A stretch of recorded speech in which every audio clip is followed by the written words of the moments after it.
आजच अशोक पावसकर यांचं अंजू उडाली भुर्र हे नाट्य पाहिलं आणि परत एकदा लहान मुलगा झालो. जवळजवळ 40-45 वर्षापूर्वी नरेंद्र बल्लाळ यांनी हे नाटक केलं होतं.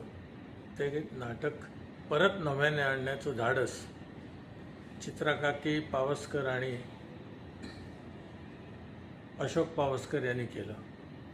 या नाटकामध्ये अतिशय महत्त्वाचं काम केलं ते राजेश देशपांडे यांनी. त्यांनी याचं पुनर्लेखन केलं असावं आणि त्याच्यामध्ये गाणी टाकली असावी.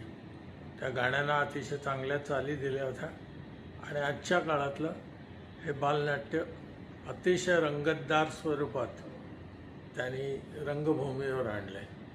तुम्हाला 2 तास आपलं वय विसरायला लावणारं आणि अतिशय चांगला संदेश देणारं आजच्या काळातलं हे बालनाट्य आहे.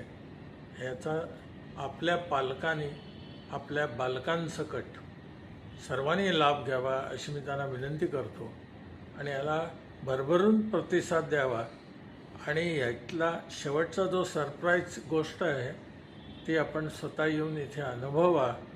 मग तुम्हाला कळेल की हे नाटक अंजू उडाली भुर्र हे का एवढं चांगलं होत आहे. ते सगळ्या कलाकारांनी अतिशय चांगली कामं केली आहेत. अंकुर गाडवे याने तर अतिशय मल्टिपल रोल केलेले आहेत.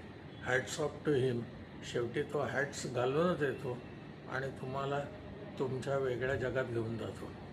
सो अशोक पावसकर आणि चित्रकाकी यांना परत एकदा धन्यवाद की त्यांनी अतिशय चांगलं धाडस केलेलं आहे. आणि नाटकाचे निर्माते डॉक्टर नाईक, सतीश सावंत यांना सुद्धा परत एकदा धन्यवाद.